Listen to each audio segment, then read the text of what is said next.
पिछले कुछ दिनों में वोट चोरी की कहानी सबसे बड़ी पॉलिटिकल स्टोरी रही है हमारे देश में। और शायद ये कहना गलत नहीं होगा कि पिछले एक दशक से भी ज्यादा में कभी भी ऑपोजिशन ने इतना सटीक वार, इतना बड़ा एक वार सिस्टम के ऊपर नहीं किया था, जिससे पूरा सिस्टम अभी हिल चुका है, डगमगा चुका है और पूरी कोशिश कर रहा है हिट बैक करने के लिए।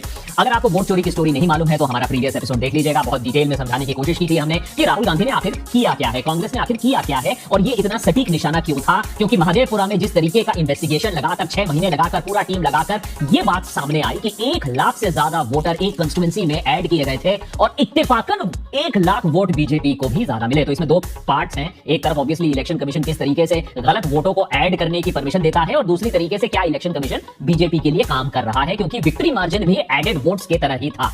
ये ऑब्वियसली स्टोरी पिछले कुछ दिनों में काफी ज्यादा बड़ी हो चुकी है। एलिगेशन तो एक है, अब उसके बाद डीएमके फॉर एग्जांपल इतनी बड़ी पार्टी कांग्रेस के साथ आती हुई दिख रही है, ओपनली सपोर्ट डिक्लेयर करते हैं। स्टालिन जब कहते हैं कि भाई बीजेपी ने इलेक्शन कमीशन को एक पोल रिगिंग मशीनरी बना दिया है, अब शायद स्टालिन को भी बोलेंगे कि आप भी लिखित में दीजिए, आप भी अंडर ओथ दीजिए अपने सारे एलिगेशन। लेकिन क्लियरली डीएमके का ऑन रिकॉर्ड रिटन स्टेटमेंट ये है कि जो भी बंगलुरु में हुआ, जो भी महादेवपुरा में हुआ, वो एडमिनिस्ट्रेटिव लैप्स नहीं था, ये कैलकुलेटेड कॉन्स्पिरेसी था लोगों का मैंडेट चुराने के लिए, इलेक्शन चोरी से जीतने के लिए। और इसीलिए डीएमके ने बोला है और दूसरी अब इंडिया ब्लॉक की पार्टीज भी बोल रही हैं कि इलेक्शन कमीशन को machine readable voter roll release करना होगा, जिससे लोग इसका एनालिसिस कर पाए। पॉलिटिकली ये जो ड्रिवन डिलीशन है कि आप जानबूझकर कुछ वोट्स को काट रहे हो, डिलीट कर रहे हो, याद रखिए ये उस समय आ रहा है जब इलेक्शन कमीशन सुप्रीम कोर्ट के सामने बोल रही है ना 65 लाख वोटर्स हमने डिलीट कर दिया बिहार में, लेकिन लिस्ट हम आपको नहीं देंगे, कागज हम आपको नहीं दिखाएंगे। और ये भी मांग की जा रही है कि एक इंडिपेंडेंट प्रोब किया जाए कि किस तरीके से हमारे डेमोक्रेसी को सबवर्ट किया जा रहा है, दबाया जा रहा है। अब देखिए, आप जिस पक्ष में हो, for the motion against the motion, एक बात तो साफ है। और इन इमेजेस से पिछले 2 दिनों में जो हमने देखा, Samajwadi party, Aam Aadmi party, TMC, NCP, Shiv Sena, RJD, Congress, इस तरीके से इंडिया ब्लॉक कभी भी एक साथ नहीं आया था एक मुद्दे पर। हाँ ठीक है, राहुल गांधी ने ऑब्वियसली मार्च वगैरह किया था, लेकिन यात्रा से बहुत ज्यादा है जब ऑपोजिशन सरकार को कटघरे में डाल सके, जब सिस्टम से सवाल उठा सके। और एक बहुत बड़ा सवाल इन सारे प्रोटेस्ट से उठ रहा है और वो इलेक्शन कमीशन पर सवाल उठ रहा है। पार्लियामेंट से इलेक्शन कमीशन की तरफ मार्च करते हुए सब जो नेतागण हैं, जिस तरीके से उन्हें रोका गया, जिस तरीके से उन्हें अरेस्ट किया गया, जिस तरीके से उन्होंने स्लोगनिंग की, जिस तरीके से ये पिक्चर और इमेजेस जा रही हैं पूरे देश भर में, उससे एक चीज तो दिख रहा है कि ऑपोजिशन किस तरीके से इलेक्ट्रीफाई हो चुका है। इंडिया ब्लॉक जिसे लोग मरा हुआ कह रहे थे, उन्होंने कम से कम इतने दिनों बाद, 1 साल से ज्यादा बाद, उन्होंने एक मुद्दा तो ऐसा पकड़ा है जो उन्हें यूनाइट करती है, सरकार के खिलाफ लाती है। और इसमें क्रेडिट जरूर जाता है कि महादेवपुरा का जो रिसर्च था, जो खुलासा किया गया था, एक्सपोजे जो किया गया था, वो इतनी अच्छी तरीके से किया गया था जिसका तोड़ अभी तक सिस्टम को नहीं मिला है, आईटी सेल को नहीं मिला है, गोदी सेल को नहीं मिला है। वो बातें, ये एलिगेशंस जो हैं, उन्हें झूठा साबित नहीं किया गया है। उधर मजे की बात यह है कि इलेक्शन कमीशन और बीजेपी के लोग वर्चुअली भीख मांग रहे हैं अभी राहुल गांधी से कि नहीं आप इसको एफिडेविट, इसको आप अंडर ओथ, इसको आप कोर्ट के अंदर ले आओ और रूल 23B साइड किया जा रहा है under registration of elections rule. तो भाई इससे सवाल उठता है कि क्या राहुल गांधी को अंडर ओथ जाना चाहिए या नहीं।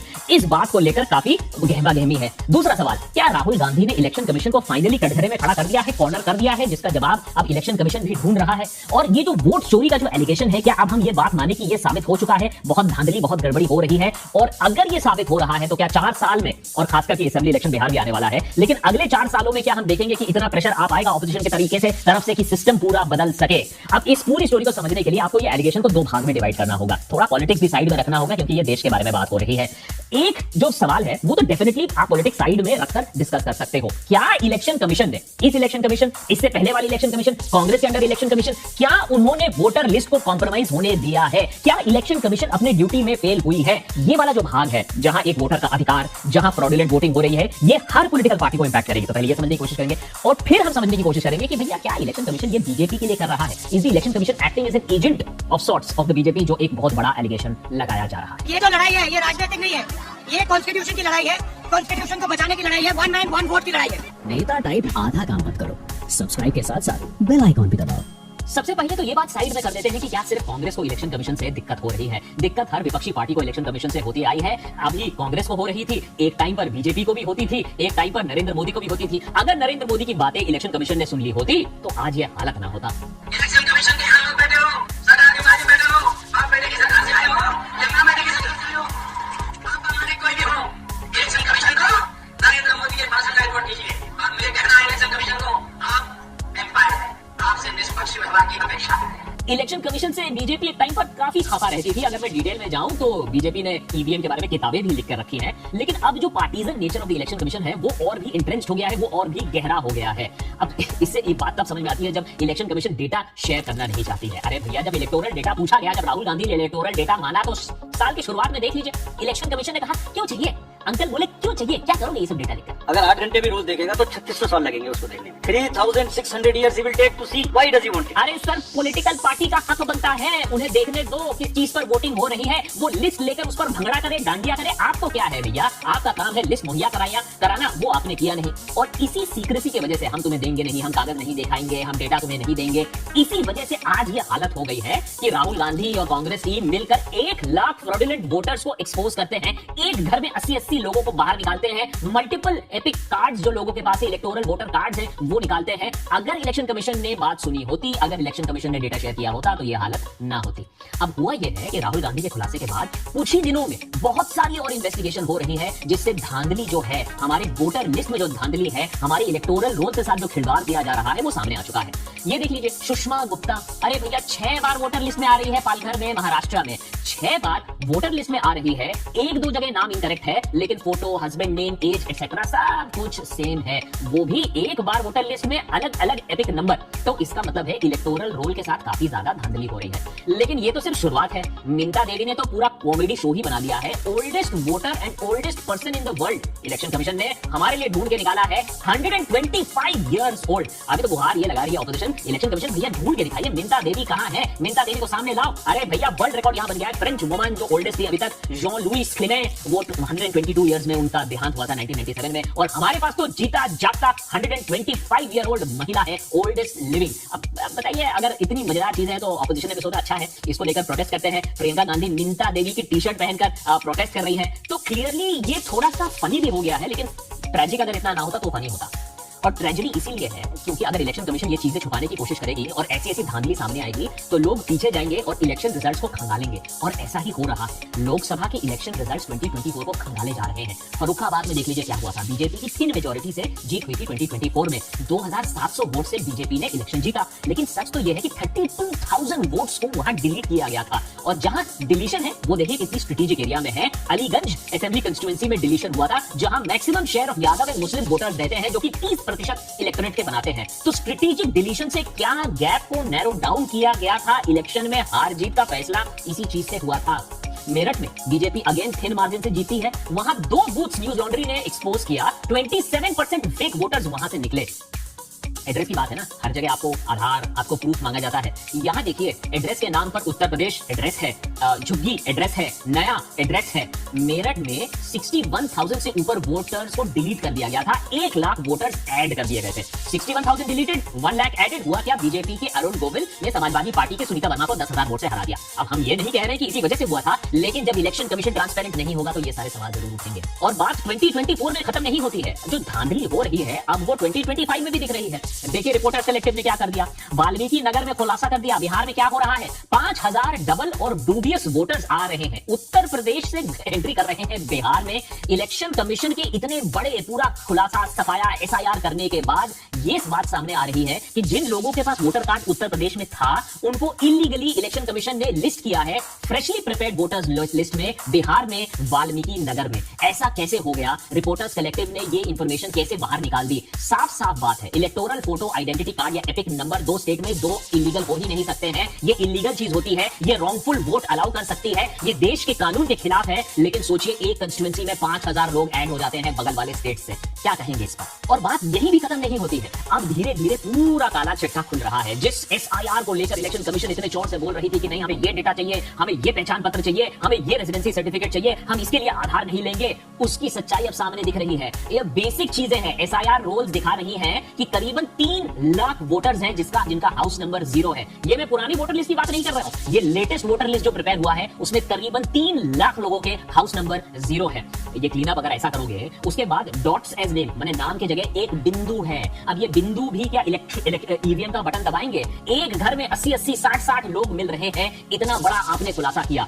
और इलेक्शन कमीशन ने बाय द वे ये कोई नई चीज नहीं है। इलेक्शन कमीशन ने मार्च के महीने में कहा था हमें 3 महीने दीजिए, हम ये सब डुप्लीकेट ट्रिप्लीकेट वोटर्स का मामला खत्म कर देंगे, लेकिन 3 महीने से ज्यादा हो चुके हैं, कोई खात्मा नहीं हुआ है। ये पूरी धांधली अभी भी चल रही है। और धांधली कितनी बड़ी हो सकती है वो आप इससे हिसाब लगा सकते हैं कि उत्तर प्रदेश के कांग्रेस चीफ अजय राय, जिन्होंने प्रधानमंत्री मोदी के खिलाफ वाराणसी से लोकसभा लड़ा था 2024 में, उनका कहना है कि भैया वाराणसी के लोग तो इस बात से बहुत शर्मिंदा है कि प्रधानमंत्री मोदी ने यहां से इलेक्शन जीता क्योंकि उन्होंने वोटों की चोरी की। उनका अब ये कहना है कि वो स्ट्रीट्स पर जाएंगे, सड़कों पर प्रोटेस्ट करेंगे। हुआ यूं था कि नरेंद्र मोदी बनारस से इलेक्शन तो लड़े, लेकिन 1.5 लाख वोट की विक्ट्री मार्जिन से वो जीते, जो कि उनके हिस्ट्री के अकॉर्डिंग बहुत कम था, क्योंकि 2019 में उसी बनारस से वो करीबन 5 लाख वोट से जीते। इससे ज्यादा चिंता का विषय नरेंद्र मोदी के लिए यह है कि हमारे देश में for a sitting prime minister, not prime minister in waiting, not caretaker prime minister या इमरजेंसी से बाहर आने वाली Indira Gandhi, sitting prime minister के लिए ये लोएस्ट मार्जिन ऑफ विक्ट्री था हमारे देश के इतिहास में। और ये तब हुआ जब 33 नॉमिनेशंस को इलेक्शन कमीशन ने कैंसिल कर दिया था। उनके खिलाफ सिर्फ 7 लोग खड़े हुए थे, तब भी इतनी कम मार्जिन से नरेंद्र मोदी जीते। लोग सवाल पूछ रहे हैं कि अगर इलेक्शन कमीशन ने मदद ना की होती, अगर इलेक्शन कमीशन ने 30-33 लोगों को कैंसिल ना किया होता तो क्या परिणाम अलग होते? तो चाहे आप लेफ्ट हो, राइट हो या हमारे तरह कॉन्स्टिट्यूशन विंग पर बैठे हो, एक बात तो आप मान लोगे कि किसी न किसी तरीके से, चाहे कोई भी पार्टी के आप समर्थक हो, इलेक्टोरल वोट्स के साथ खिलवाड़ किया गया है, अभी भी किया जा रहा है। और इलेक्शन कमीशन ने अपना काम ठीक से नहीं किया था। और जहां तक एसआईआर की बात है, यह बात भी साफ हो चुकी है कि यहां भी भर भर कर धांधली हुई है। अब आते हैं दूसरे एलिगेशन पर जो कांग्रेस लगा रही है कि इलेक्शन कमीशन ये कर रही है at the behest of the BJP. क्या सबूत है हमारे पास कि इलेक्शन कमीशन इंडिपेंडेंटली एक्ट नहीं कर रही है और बीजेपी के बिहेस्ट पे काम कर रही है? उनका सुर एक ही है। सबसे बड़ा प्रूफ हमें इस बात से मिलता है कि इलेक्शन कमीशन जिस तरीके से, जिस ब्रेजननेस से कह रही है कि नहीं देखो, हमारे पास एक डिजिटल ड्राफ्ट था वोटर लिस्ट का बिहार में। अच्छा चलो, हमने बिहार में एसआईआर किया, हमने एक डिजिटल लिस्ट बना दिया जिसको लोग स्कैन कर सकते थे, जिससे लोग गलतियां निकाल सकते थे, जिससे लोग एनालिसिस कर सकते थे। उस डिजिटल ड्राफ्ट को आपने हटाकर नॉन रीडेबल पेपर ड्राफ्ट बना दिया। मैंने आपको एक एक करके चीज डाउनलोड करनी पड़ेगी जो मशीन नहीं पढ़ सकती है। आप ऐसा क्यों करोगे? आप एनालिसिस क्यों नहीं चाहोगे? आप क्यों चीजें छुपाना चाहते हो? आप सच को निकालने का जो प्रोसेस है उसको और मुश्किल क्यों करना चाहोगे? साफ सी बात है, कुछ ना कुछ छुपाने की कोशिश कर रहे हो। आज योगेंद्र यादव ने सुप्रीम कोर्ट में 2 लोगों को प्रेजेंट किया कि ये 2 लोग हैं जिन्हें मरा हुआ घोषित कर दिया है, जहां तक एसआईआर की बात है, जहां तक इलेक्शन कमीशन की बात है। इलेक्शन कमीशन की तरफ से लॉयर्स ने कहा कि ये सब क्या कर रहे हो, ये ड्रामा क्यों कर रहे हो, जॉली एलएलबी की शूटिंग थोड़ी ना यहां चल रही है। लेकिन यही सवाल तो हम भी पूछ रहे हैं इलेक्शन कमीशन से, इतना ड्रामा क्यों? अरे भैया, आपने एक एक्सरसाइज किया है, आपने एसआईआर किया है, तो भैया रिपोर्ट सबके सामने आने दो। जब बात ये की गई, इलेक्शन कमीशन से पूछा गया कि आपने इस डिजिटल डेटा को क्यों बदला है, पेपर में क्यों बदल दिया है, इसका अभी तक जवाब उन्होंने नहीं दिया। प्रूफ नंबर 2 कि आपने 65 लाख लोगों को बोल दिया कि इनको हमने हटा दिया है, ये मारे गए हैं, खत्म हो चुके हैं, इलीगल थे, मूव आउट कर गए बिहार से, जो भी हो, आपने 65 लाख लोगों को हटा दिया। कोई छोटा नंबर नहीं है, 65 लाख कोई छोटा नंबर नहीं है जिनका वोटर्स ने आपने हटा दिया, जिनका एनरोलमेंट आपने कैंसिल कर दिया, आपने उनको डिलीट कर दिया। तो फिर एडीआर ने जब बोला, सुप्रीम कोर्ट में गुहार लगाई कि अच्छा ठीक है आपने डिलीट किया है तो हमें डेटा दिखा दो, ये कौन है 65 लाख लोग। उस पर सुप्रीम कोर्ट के आदेश को नकारते हुए, सुप्रीम कोर्ट को चैलेंज करते हुए इलेक्शन कमीशन कह रही है नहीं, आपका हक नहीं बनता है, कोई रूल नहीं है, हम आपको नहीं दिखाएंगे। भाई क्यों नहीं दिखाओगे? अगर लोग मर गए, चले गए, तुम्हें क्यों शर्म आ रही है? दिखा दो डेटा। कहीं ना कहीं तो कुछ ना कुछ तो यहाँ छुपाने की कोशिश हो रही है। प्रूफ नंबर 3, जिस तरीके से मैनिपुलेशन हो रहा है, अभी पिछले हफ्ते इलेक्शन कमीशन ने 4 इलेक्शन ऑफिशियल्स को वेस्ट बंगाल में सस्पेंड कर दिया इलेक्टोरल रोल मैनिपुलेशन के लिए। तो कम से कम क्या हम ये बात मान सकते हैं कि बंगाल में, बंगाल में ममता बनर्जी के बंगाल में धांधली हो रही है? तो अगर बंगाल में धांधली हो रही है तो इस बात को मानना इतना मुश्किल है कि बिहार में धांधली नहीं हो रही है, खास करके जब इतना सारा एविडेंस बाहर आ चुका है। क्विंट ने एक इन्वेस्टिगेशन किया और उन्होंने ये पाया कि 40 में से 24 ऐसे लोकसभा कंस्टिट्यूएंसीज हैं जहां अगर आप डिलीटेड वोटर्स की संख्या देखो तो वो वहां के विक्ट्री मार्जिन से ज्यादा है। सोचो, कुछ ही महीने पहले, 1 साल पहले इलेक्शन हुआ और आज जब आपने वोटर लिस्ट को फिर से चेंज कर दिया, डिलीट कर दिया जो पुराने वोटर्स थे, तो वो 24 लोकसभा इलेक्शन रिजल्ट्स को बदल सकते हैं। इतने लोगों को आपने हटा दिया है, जो कि राहुल गांधी भी कहते हैं कि भाई 20-25 है, उसी की वजह से बीजेपी पावर में आई है। बेगूसराय का एग्जांपल ले लेते हैं, हाई प्रोफाइल सीट है, भारतीय जनता पार्टी लीडर गिरिराज सिंह यहां से चुने गए थे। जब वो चुने गए थे तो 22 लाख रजिस्टर्ड इलेक्टर्स थे, 22 लाख थे। अब एसआईआर के बाद ये नंबर गिरकर 20,77,000 हो गया है। ठीक है, तो आप मान लीजिए 1,20,000 इलेक्टर्स हट गए, कम हो गए। मजे की बात यह है कि गिरिराज सिंह की जो विक्ट्री मार्जिन थी वो 80,000 के आसपास की थी। तो जितनी विक्ट्री मार्जिन ना थी उससे ज्यादा आपने लोग डिलीट कर दिए। कौन थे ये लोग? ये मरे हुए लोग थे, ये लोग 1 साल में मर गए हैं, ये लोग 1 साल में बाहर चले गए, या फिर ये लोग रजिस्टर्ड थे 2 जगह पे, या ये लोग थे इलीगल। ये सारी जो पॉसिबिलिटीज खुल जाती हैं, जो कि विक्ट्री मार्जिन से भी ज्यादा लोगों को आप डिलीट कर रहे हो। इसीलिए इंपॉर्टेंट है हमें जानना कि ये लिस्ट कौन है, ये डिलीटेड लोग कौन है। चौथा प्रूफ फाइनल, इससे ज्यादा प्रूफ भी हो सकते हैं, लेकिन वन नेशन वन इलेक्शन का गेम तो कम से कम समझ में आ गया। क्योंकि इलेक्शन में जो धांधली होती है उसको समझने में थोड़ा टाइम लगता है, लेकिन आप जब वन नेशन वन इलेक्शन कर दोगे, 5 साल के लिए पूरा देश खत्म हो जाएगा, एक वोट आ जाएगा, तो उसके बाद आप किसको पकड़ोगे, कहां जाओगे। तो वन नेशन वन इलेक्शन का अब जो एजेंडा है कि इसको जल्दी से पुश किया जाए कि जल्दी आनंद फानंद में किसी न किसी तरीके से इलेक्शन करा देंगे, उसके बाद तो सारी चीजें हम वैसे भी डिलीट कर देंगे और मामला वहीं खत्म हो जाएगा। तो अब आते हैं फाइनल सवाल पर। राहुल गांधी के ऊपर जो प्रेशर आ रहा है कि इसको अंडर ओथ किया जाए, इसको कोर्ट केस बनाया दिया जाए, तो जल्दी से देख लेते हैं कि जब अंडर ओथ जाते हैं, जब कोर्ट में जाते हैं, तो किस तरीके से हमें जस्टिस मिलता है हमारे देश में, किस तरीके से इलेक्शन कमीशन को हिदायत मिलती है। सुप्रीम कोर्ट ने पहले ही डिसमिस कर दिया एक प्ली, जब इतनी बार कोर्ट में ये बात गई कि भैया 100% मैनुअल काउंटिंग और वीवीपैट स्लिप्स करा दो। इलेक्शन कमीशन ठीक है, आप ईवीएम से वोट कराना चाहते हो, आप ईवीएम से रिजल्ट्स भी डिक्लेयर करना चाहते हो, लेकिन रिजल्ट्स आपने आनंद फानंद में डिक्लेयर कर दिया, जल्दी से डिक्लेयर कर दिया, T20 की तरह डिक्लेयर कर दिया, लेकिन बाद में क्या हम उसको वोटर लिस्ट से वेरीफाई कर सकते हैं, वीवीपैट से, कि भैया ईवीएम में जो बटन दबा वो आपके प्रिंट आउट से भी आपने चेक कर लिया। ज्यादा टाइम नहीं लगेगा, लेकिन सुप्रीम कोर्ट ने कहा हम ऐसा अलाउ नहीं करेंगे, तो कोर्ट ने भी इसकी मान्यता नहीं दी। जब इलेक्शन बहुत क्लोज है तब भी ये प्रोसेस करना बहुत मुश्किल है, तो जो लोगों के माइंड में एक डाउट है वो डाउट तब भी रहेगा, कोर्ट ने भी हेल्प करने से मना कर दिया। दूसरा, इलेक्शन कमीशन ने storage time for CCTV footage को सिर्फ 45 डेज कर दिया, कहा कि नहीं मिसयूज हो सकता है। सुप्रीम कोर्ट ने कुछ किया? कुछ नहीं किया। सोचिए, कांग्रेस ने जब मांगा सीसीटीवी फुटेज, तब इलेक्शन कमीशन ने रूल्स बदल दिए और सीसीटीवी फुटेज को सिर्फ 45 डेज तक, अरे भैया आप हमें दे दो, हम आपके लिए स्टोरेज कर देंगे। स्टोरेज आजकल इतना सस्ता हो गया है, लेकिन इलेक्शन कमीशन किसी कारण हेतु सिर्फ 45 डेज तक ही सीसीटीवी फुटेज रखना चाहता था, बाद में जिससे कोई इन्वेस्टिगेशन ना हो पाए, और कोर्ट ने कोई मदद नहीं की। यहां भी सुप्रीम कोर्ट ने हियरिंग अर्जन कर दी इतने सारे जो कंप्लेंट्स थे इलेक्शन कमीशन के अपॉइंटमेंट को लेकर। अरे आपने तो रूल ही बदल दिया। सुप्रीम कोर्ट ने कहा कि चीफ जस्टिस को होना जरूरी है, एक 3 पैनल बनाएंगे हम, सुप्रीम कोर्ट चीफ जस्टिस होगा, लीडर ऑफ ऑपोजिशन होगा, प्रधानमंत्री होगा, एक न्यूट्रल हम चीफ इलेक्शन कमीशन की नियुक्ति कर पाएंगे। सरकार ने रूल बदलकर चीफ जस्टिस को हटा दिया, एक मंत्री अपना लगा दिया, जिससे इलेक्शन कमीशन भाई तोता होगा, जो सरकार चाहेगा उसी का इलेक्शन कमिश्नर बनेगा। सुप्रीम कोर्ट ने इस पर भी फिर आगे कोई कार्रवाई नहीं की, बेसिक स्ट्रक्चर का भी सवाल नहीं उठाया। न कि सुप्रीम कोर्ट या किसी कोर्ट ने यह पूछा कि ठीक इलेक्शन से पहले 2024 इलेक्शन से पहले अरुण गोयल क्यों रिजाइन कर गए एज इलेक्शन कमिश्नर, क्योंकि अरुण गोयल तो इतना इंपॉर्टेंट इलेक्शन हैंडल करने वाले थे, लेकिन इलेक्शन का डेट्स अनाउंस होने से 2 दिन पहले वो रिजाइन कर जाते हैं। आज तक किसी को पता नहीं चला क्यों रिजाइन किए गए, हेल्थ ग्राउंड्स पर तो नहीं, क्योंकि कुछ देर बाद पता चलता है सरकार पावर में आती है, अरुण गोयल को एम्बेसडर टू क्रोएशिया भेज दिया जाता है। और ना ही आज तक सुप्रीम कोर्ट ने कड़ा रुख लिया है कि जिस तरीके से धांधली होने की कोशिश हो रही थी, फॉर्म 17C के डिटेल्स इलेक्शन कमीशन अपलोड नहीं करना चाहती थी, जो एक लीगली वैलिड चीज है, जो इलेक्शन कमीशन को करना चाहिए, जो कि पार्टीज फिर अल्टीमेटली खुद करने लगी कि भैया हम ही वोटर डेटा अपलोड कर देते हैं। तो कहीं ना कहीं ये एक प्ले तो है कि राहुल गांधी को बोलो अंडर ओथ आओ, राहुल गांधी को कोर्ट कचहरी के चक्कर में फंसाओ, कहीं ना कहीं मजल कर दो, कहीं ना कहीं केस को सब जुडिस बना दो। होगा तो अगर इस केस में कोई प्रोग्रेस तो वो सड़कों पर होगा तो कोई केस तो भाई पीपल्स कोर्ट पे होगा, लेकिन ये भी आसान होने वाला नहीं है।